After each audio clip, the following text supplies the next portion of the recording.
안녕하세요. 보육플러스의 변미희 교수입니다. 어린이집 평가제 제14강입니다. 이번 시간은 교사 면담 세 번째 시간으로 3영역 안전에 대해서 살펴보도록 하겠습니다. 안전과 관련된 면담, 질문과 답변 예시를 말씀드리겠습니다. 본 자료는 어린이집 평가제를 경험한 선생님 세 분의 도움으로 제작하였습니다.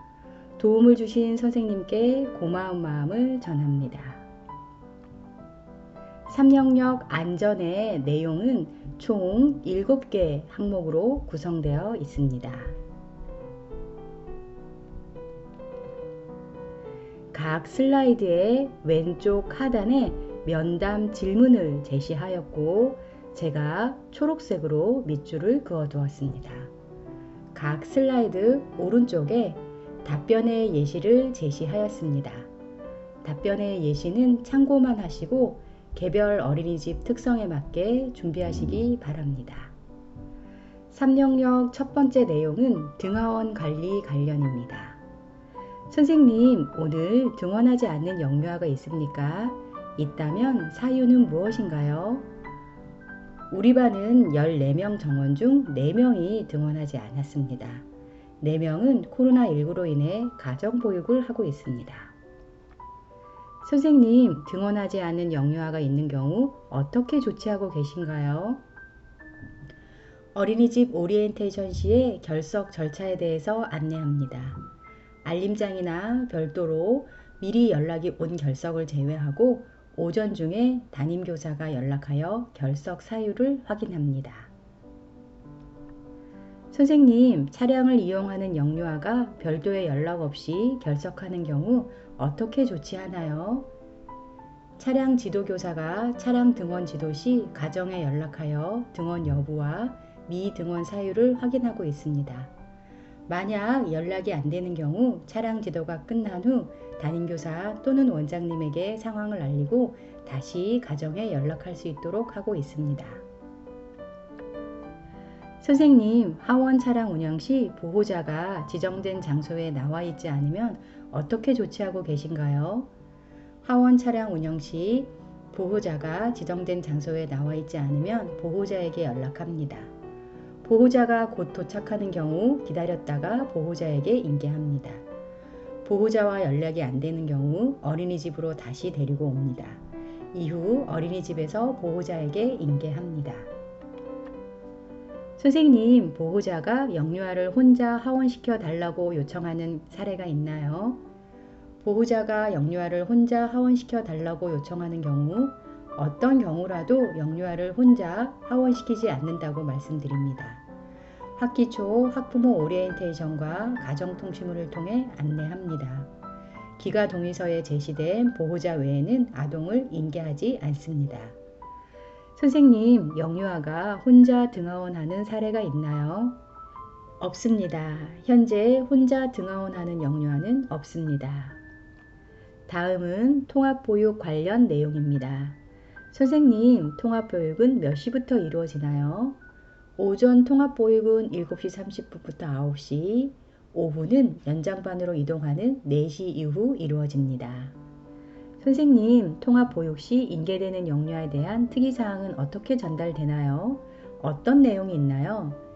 4시 통합보육 시간 전 연장반 교사가 보육실을 순회하며 특이사항이나 전달사항을 확인하여 기록합니다. 중요한 사항일 경우 연장반 이동 전 담임교사가 부모님에게 직접 연락하여 전달합니다. 다음은 등하원용 차량 안전관리 관련입니다. 선생님, 어린이 하차 확인 장치 사용법에 대해서 알고 계신가요? 네, 알고 있습니다. 어린이집에서 차량 지도교사와 운전자는 정기적인 교육과 훈련으로 하차 확인 장치 사용법을 숙지하고 있습니다. 선생님, 어린이 하차 확인 장치를 매일 어떻게 사용하고 계신가요? 차량 운행이 끝난 후 시동을 끄고 알람이 울리면 맨 뒷자리에 확인 장치를 눌러서 알람을 끕니다. 선생님, 차량 운행 시 동승하는 성인은 누구인가요? 차량 지도교사가 당직일에 맞추어 지도하고 있습니다. 선생님, 운전자가 음주 상태로 운전을 하거나 운전 중에 휴대전화를 사용하는 것을 본 적이 있나요? 만약 발견되면 어린이집에서는 어떻게 조치하고 계신가요? 사전에 운전자 교육을 통해 운전 중 휴대폰 사용을 엄격히 금지하고 있습니다. 또한 음주가 의심되거나 음주 후 운전을 하는 경우 즉시 운행을 멈추고 대체 운전자가 차량을 운영하도록 지침을 마련하였습니다. 현재까지 이런 일이 발생한 적은 없습니다. 선생님, 차량에 동승한 성인은 영유아가 차량에 타고 내릴 때 어떻게 도와주고 있나요? 차량이 완전히 정차한 후 하차할 수 있도록 합니다. 동승 성인이 먼저 내려 영유아가 안전하게 하차한 후 안전한 곳으로 이동시킵니다. 안전을 확인한 후 출발합니다. 선생님, 차량 탑승 영유아에 대한 관리는 어떻게 이루어지고 있나요? 모든 영유아의 하차 여부는 어떤 방식으로 확인하고 있나요? 차량에 탑승한 모든 사람이 차량의 카시트나 안전벨트를 착용한 것을 확인한 후 출발합니다. 또 하차 전까지 착용하고 있도록 지도합니다. 차량 지도교사가 모든 영유아가 하차했는지 1차 점검한 후에 운전자가 하차벨을 눌러서 최종 점검하고 있습니다. 다음은 영유아 안전교육 관련입니다. 영유아를 위한 안전교육으로 주로 어떤 내용을 다루고 있습니까? 어떤 방법으로 이루어지고 있습니다. 영유아 안전교육의 내용은 성폭력 및 아동학대 예방교육, 실종 유괴 예방 및 방지교육, 감염병 및 약물 오남용 교육, 재난대비 안전교육, 교통안전교육 등입니다. 영아는 개별 또는 소집단으로 교육하며 놀이를 활용합니다. 유아는 소집단 또는 대집단으로 교육이나 활동을 계획하여 진행합니다. 선생님, 소방 대피 훈련은 얼마나 자주 실시하고 있나요? 어떤 방식으로 이루어지나요? 월 1회 지진 대비 훈련을 포함하여 소방 대피 훈련을 진행하고 있습니다. 사전 계획에 따라 비상벨이 울리면 불시 훈련으로 진행합니다. 영유아들이 건물 밖으로 대피하여 약속된 대피 장소에서 모인 후 인원 확인을 하며 실제 재난 상황처럼 진행합니다. 선생님, 햇볕이 강하고 더운 시간대에 바깥놀이를 나갈 경우 어떻게 조치하고 계신가요? 폭염주의보 등 햇볕이 강한 날에는 바깥놀이 시간을 조정하거나 실내에서 대체 활동을 진행하고 있습니다. 바깥놀이를 할 경우 햇볕을 차단할 수 있는 모자를 쓰고 자외선 차단세를 바른 후 나가서 그늘이나 차양막에서 놀이하도록 합니다. 선생님, 황사가 있거나 미세먼지 농도가 높은 날에는 어떻게 조치하고 계신가요? 황사가 있거나 미세먼지 농도가 나쁜 날에는 실외 활동을 자제하고 실내에서 신체 활동으로 대체 활동을 하고 있습니다. 다음은 보육교직원 안전교육 관련입니다. 선생님, 언제 어떤 내용의 안전교육을 받았습니까? 모든 교직원이 연 1회 아동학대 예방교육과 안전교육을 받습니다. 저는 올해 외부교육으로 3월에는 심폐소생술 교육을 받았습니다. 6월에는 온라인 교육으로 성폭력 및 아동학대 예방교육을 받았습니다. 선생님, 영유아 학대 예방교육을 받은 후 영유아를 대하는 것에 어떤 변화가 있었나요? 교육을 통해 영유아의 권리 존중의 중요성과 실제 아동학대 사례들을 구체적으로 알게 되었습니다. 보육활동 시 영유아를 더 존중하고 개별 영유아의 특성과 욕구를 특히 정서적인 면에 더 민감하게 반응하게 되었습니다. 선생님, 비상사태를 대비하여 분장된 업무 중 자신의 역할은 무엇인가요? 화재 발생 시 선생님의 역할은 무엇인가요? 아픈 영유아 발생 시 건강 상태를 체크하고 부모님께 연락하는 업무를 맡고 있습니다. 다친 영유아 발생 시 응급처치를 하고 119로 연락하는 업무를 맡고 있습니다. 화재 시에 저는 초기 진화와 원화 대피를 맡고 있습니다. 선생님, 교육받은 내용 중 가장 유용한 정보는 무엇인가요? 교육 내용 중 가장 유용한 내용은 심폐소생술이었는데 직접 실습을 해본 것이 큰 도움이 되었습니다. 선생님, 응급처치 시 반드시 지켜야 할 원칙은 무엇인가요? 먼저 의식을 확인합니다.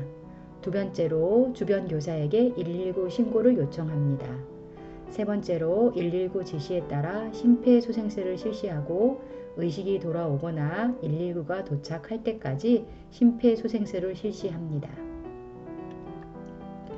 선생님, 역류와 질식 시 응급처치를 어떻게 하고 계신가요? 기도가 막혀 의식이 없는 경우 기침을 유도하여 이물질을 제거합니다. 의식이 없고 숨을 쉬지 않는 경우 심폐소생술을 하면서 동시에 119 구급차를 요청합니다. 심폐소생술은 의식을 확인하고 구조 요청하며 가슴 압박과 인공호흡으로 진행이 됩니다. 하임리히법은 1세 이상에만 해당되고 뒤에서 양팔로 아이를 뒤로부터 안듯이 잡습니다. 한쪽 주먹을 아이의 배꼽 위에 놓고 위로 향해 강하게 밀어 올립니다. 다음은 보육교주원의 역류와 학대 예방 지침 준수 관련입니다. 선생님, 역류와 학대 예방 지침의 내용 중 학대의 정의와 유형은 무엇인가요? 아동복지법에 따르면 아동학대는 보호자를 포함한 성인이 아동의 건강 또는 복지를 해치거나 정상적 발달을 저해할 수 있는 신체적, 정신적, 성적 폭력이나 가혹행위를 하는 것과 아동의 보호자가 아동을 유기하거나 방임하는 것을 말합니다. 신체적 학대는 아동의 신체에 손상을 주거나 신체의 건강 및 발달을 해치는 행위이고, 정서적 학대는 아동의 정신 건강 및 발달에 해를 끼치는 행위입니다. 성적 학대는 아동에게 음란한 행위를 시키거나 이를 매개하는 행위 또는 아동에게 성적 수치심을 주는 성희롱을 하는 행위입니다. 방임은 자신의 보호 감독을 받는 아동을 유기하거나 의식주를 포함한 기본적인 보호, 양육, 치료 및 교육을 소홀히 하는 행위를 말합니다. 선생님, 역류와 학대 신고가 의무인 것을 알고 있습니까? 보육교직원은 직무상 아동학대를 쉽게 발견할 수 있는 직무로 신고 의무자인 것을 알고 있습니다. 그래서 역류아가 학대받은 사실을 알게 되었을 때 즉시 관련 기관에 신고해야 하는 것을 숙지하고 있습니다. 선생님, 역류아 학대 신고 전화번호는 무엇인가요? 국번 없이 112로 신고해야 하며 아이 지킴콜 112 앱으로도 신고할 수 있습니다. 선생님, 역류아 학대가 의심되는 상황이 발생하면 어떻게 대처하고 계신가요? 아동학대가 의심되는 상황을 동료 교사와 원장에게 보고하고 관계기관에 신고하는 지침을 마련하고 있습니다. 역류아를 학대로부터 보호하기 위한 자신의 역할 범위는 어디까지인가요? 아동보호 전문기관 등 관계기관에 협조하며 역류아가 동요하지 않도록 심리적 안정감을 제공해야 합니다. 선생님, 역류아를 학대로부터 보호했던 경험이 있나요? 아직 아동학대가 발생한 사례는 없습니다. 만약 학대로부터 역류아를 보호해야 할 사례가 있다면 아동보호 전문기관의 지침과 안내 그리고 어린이집의 지침을 준수하여 보호할 계획입니다. 다음은 안전시설 사용 관련입니다. 선생님, 지금 이 장소에서 가장 가까운 소화기는 어디에 있나요? 우리 어린이집의 소화기는 원장실, 사무실, 주방 옆에 분말 소화기가 비치되어 있습니다. 각 보육실마다 투척용 소화기가 마련되어 있습니다. 우리 반에서 가장 가까운 소화기는 우리 반에 있는 투척 소화기와 원장실에 있는 분말 소화기입니다. 선생님, 소화기는 어떻게 사용하나요? 소화기 손잡이 부분의 안전핀을 뽑고 바람을 등지고 호스를 불이 난 방향으로 향하게 합니다. 손잡이를 힘껏 움켜쥐고 빗자루를 쓸듯이 소화액을 뿌립니다. 선생님, 비상구는 어디에 있으며 어떻게 여나요? 어린이집의 비상구는 현관문과 주방 옆쪽에 뒷문이 있으며 비상구 표지가 되어 있습니다. 비상시 업무 담당자가 방화문을 개방합니다. 문을 열어 비상통로를 확보한 후 계단 아래로 내려갑니다. 지금까지 어린이집 평가제 교사 면담 세 번째로 3영역 안전에 대해서 살펴보았습니다. 안전과 관련된 면담 질문과 답변의 예시를 말씀드렸습니다. 어린이집 평가제를 준비하는 분들에게 도움이 되는 시간이었기를 바랍니다. 수고하셨습니다.